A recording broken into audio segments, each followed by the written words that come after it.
Salam lumbung, sahabat Lumbung In. Perkenalkan, saya Anneke Anggraini, salah seorang peneliti pemuliaan ternak di Balai Penelitian Ternak Balitnak di Ciawi.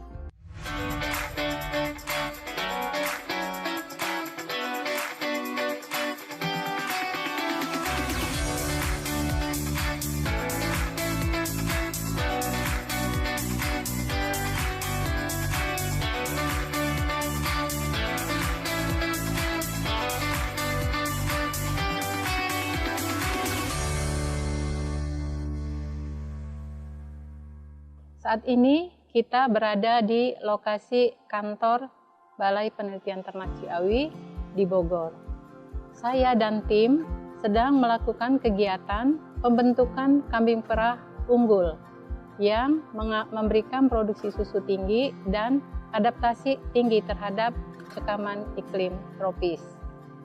Kemudian kita nanti akan melihat di stasiun kambing perah ada beberapa rumpun kambing perah yang menjadi kegiatan penelitian kami.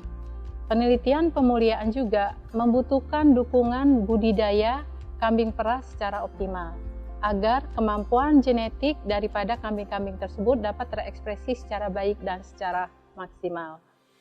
Pada kondisi di peternakan pun sebetulnya kambing perah memerlukan dukungan budidaya yang baik sehingga dapat memberikan penampilan produksi ataupun produktivitas secara optimal.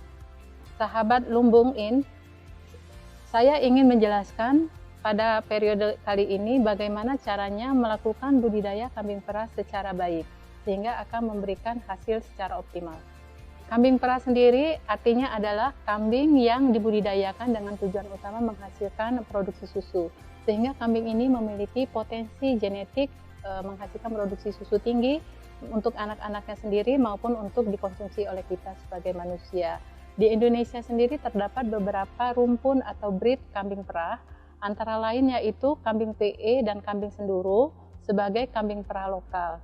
Selain itu juga di Indonesia telah dikembangkan beberapa rumpun introduksi dengan produksi susu tinggi, misalnya kambing Sanen, kambing Nubian, dan juga kambing Alpin.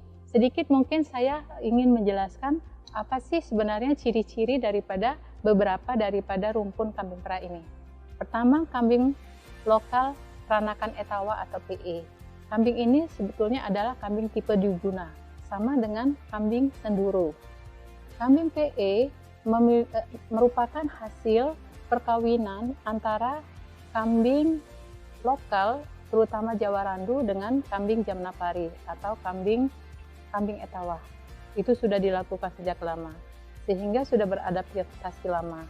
Ciri-ciri yang utama adalah kambing PE ini memiliki bobot tubuh, ukuran tubuh, dan tinggi badan yang tinggi dan besar. Kemudian khasnya adalah telinganya ini panjang menggantung ke bawah, kemudian hidungnya cembung,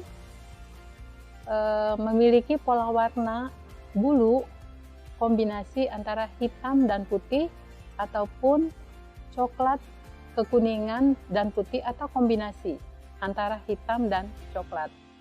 Dan juga kambing ini memiliki tanduk, baik jantan ataupun betina. Di bagian paha belakangnya terdapat bulu yang lebat, yang suka disebut dengan rawos. Bobot badannya tentunya cukup besar. Untuk jantan bisa mencapai sekitar 65 sampai 120 kg, sedangkan untuk betina bisa mencapai sampai kepada 70 kg. Sebagai kambing tipe Dwiguna, dia menghasilkan susu, sekaligus juga bisa difungsikan untuk menghasilkan daging. Kita lihat kepada kambing Sanen. Kambing Sanen ini merupakan salah satu kambing introduksi dari asal muasalnya adalah negara Switzerland. Produksi susunya tinggi, tetapi dia kurang tahan beradaptasi di daerah tropis Indonesia, sehingga diperlukan dukungan budidaya pemeliharaan yang cukup baik atau cukup intensif. Kalau persilangannya, tentunya akan mendapatkan kombinasi keunggulan dari keduanya. Contoh, PE kita kawinkan dengan kambing Sanen. Biasanya Sanennya adalah jantannya. dan dia akan menghasilkan kambing yang biasa kita kenal itu adalah kambing sapera. Sehingga kemampuan performan dan produksi susunya merupakan kombinasi antara kambing PE dan kambing sanen. Mungkin saya ingin menunjukkan dahulu bagaimana sistem adaptasi daripada breed ataupun rumpun kambing lokal dan kambing sanen. Kambing PE ini merupakan kambing lokal, termasuk juga kambing senduro. Mereka tahan terhadap berbagai agroekosistem di iklim tropis Indonesia. Dan mereka itu menjadi converter atau pengguna daripada hijauan pakan, baik itu rumput, hasil samping pertanian yang cukup baik.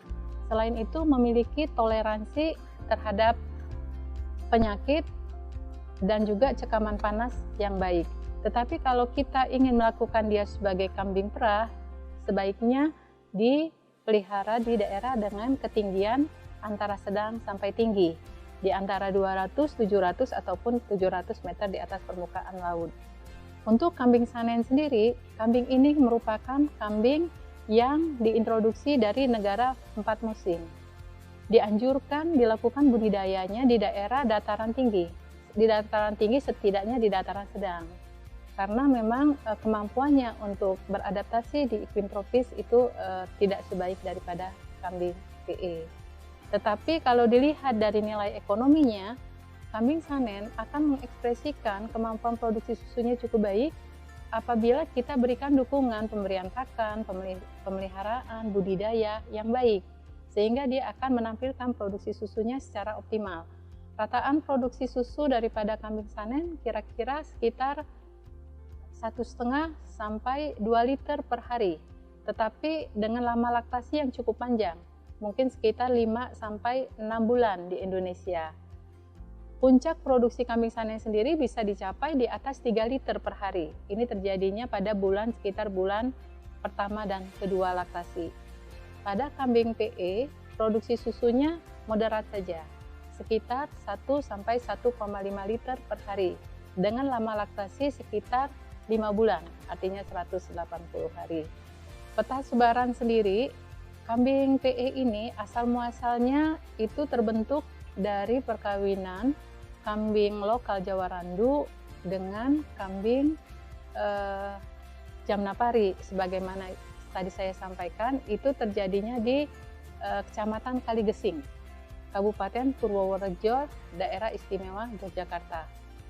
Sebagai salah satu kambing tipe dwiguna dan juga difungsikan sebagai kambing perah, kambing PE ini sudah menyebar cukup banyak, baik di daerah istimewa Yogyakarta sendiri, seperti di Gunung Kidul, kemudian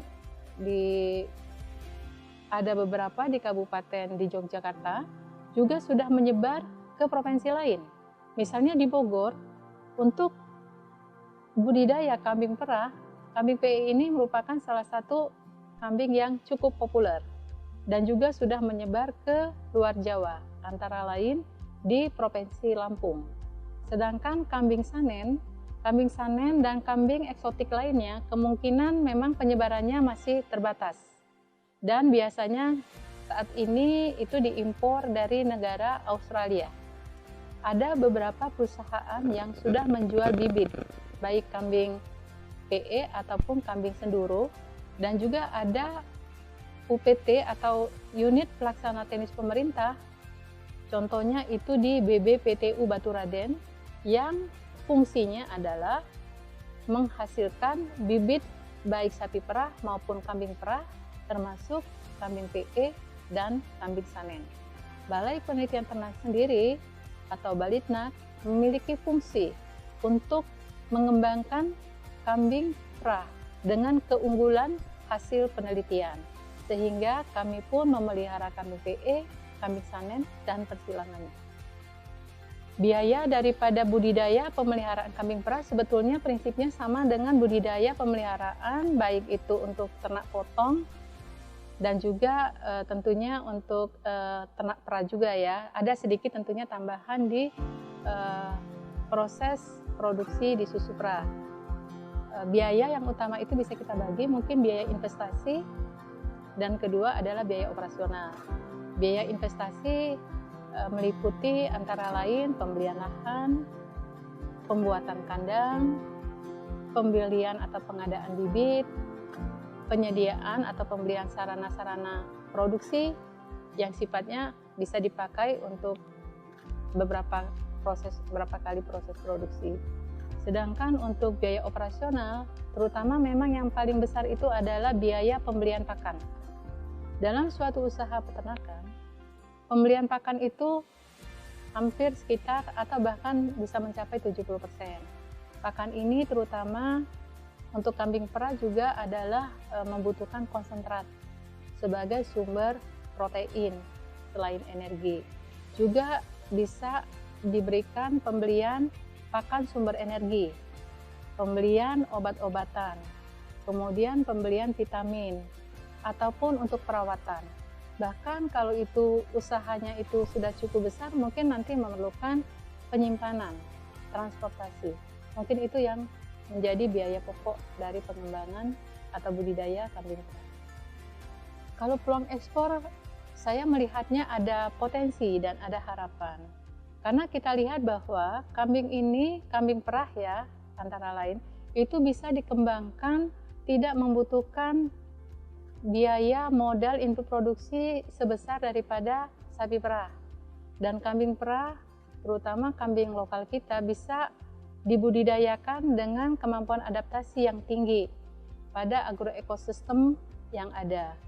Sehingga apabila didukung dengan pemeliharaan budidaya secara baik dan juga diberikan introduksi teknologi yang layak, kemungkinan produksi susu yang dihasilkan itu bisa diolah untuk dijadikan salah satu pilihan untuk ekspor, ataupun kambing perah ini bisa menghasilkan juga daging, terutama dari anak jantan yang dihasilkan kan tidak dipakai untuk diperah.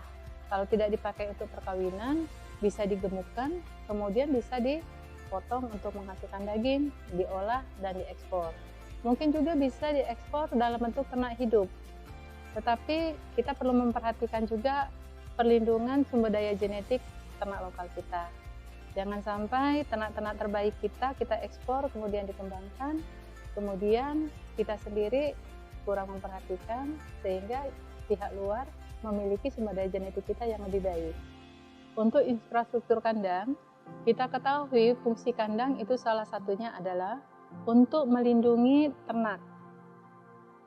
Melindungi dari hujan, dari panas, dari ancaman misalnya binatang buas. Dan juga kandang itu perlu memberikan rasa nyaman bagi kambing perah ataupun ternak yang ada di dalamnya. Nah, struktur daripada bangunan kandang ini secara utamanya adalah tentunya perlu kuat. Kandang ini perlu memiliki sirkulasi udara yang baik, dan kalau bisa dia mendapatkan sinar matahari secara mudah. Sehingga struktur kandang disarankan, yang pertama adalah mempertimbangkan dahulu berapa daripada jumlah daripada kambing yang akan kita pelihara, untuk target berapa produksi susu yang dihasilkan, karena kita berbicara tentang kambing perah. Kemudian berapa sebetulnya target kita untuk meningkatkan jumlah populasi. Populasi kambing perah ini akan lebih cepat meningkat dibandingkan dengan sapi perah, karena memang siklus hidupnya yang lebih pendek. Nah, dengan demikian kita bisa menentukan bagaimana struktur kandang yang kita ingin bangun. Sangat disarankan kandang itu dibangun dalam bentuk lantai, tidak dalam bentuk di bawah tanah atau di berlantai tanah. Jadi rata-rata lantainya itu di atas 1 meter minimal dari tanah. Tetapi lantainya juga jangan dibuatnya rapat, jadi harus dibikin bercelah. Celahnya itu cukuplah untuk turunnya feses dan urin secara cepat. Karena kalau lantai ini diberikan celah yang besar, nanti bisa memperosokkan kaki dan mengakibatkan kambing menjadi sudera. Nah, untuk kandang sendiri memang sebaiknya bisa kandang itu dibangun sebagai satu bangunan, tetapi perlu kita sekat-sekat berdasarkan status umur, karena ini memiliki kebutuhan yang berbeda. Jadi ada kandang untuk anak sebelum sapi. Biasanya sapinya umur 3 bulan. Jadi anak sebelum sapi itu dia koloni kandangnya. Kemudian kandang setelah sapi sampai dia siap kawin. Nah, nanti ada kandang perkawinan. Kemudian kandang induk bunting dan laktasi. Kemudian kalau bisa disediakan untuk tempat pemerahan khusus. Mungkin tidak berbentuk kandang yang besar, tapi cukuplah itu dipakai sebagai pemerahan. Yang penting juga adalah memisahkan pejantan dari kandang. Karena jantan ini akan menyebabkan kegaduhan. Jadi dia perlu dipisahkan dan juga akan memberikan bau yang spesifik kepada kambing kalau dia dalam masa produksi. Sahabat Lumbung In, itu tadi penjelasan awal saya tentang bagaimana budidaya daripada kambing perah, terutama dari prospek pengembangan dan dukungan budidayanya serta sistem perkandangan untuk pengembangan. Akan kita lanjutkan lagi nanti dalam sesi berikutnya. Tetap ikuti terus sharing saya tentang budidaya kambing perah hanya di Lumbung In. Salam Lumbung.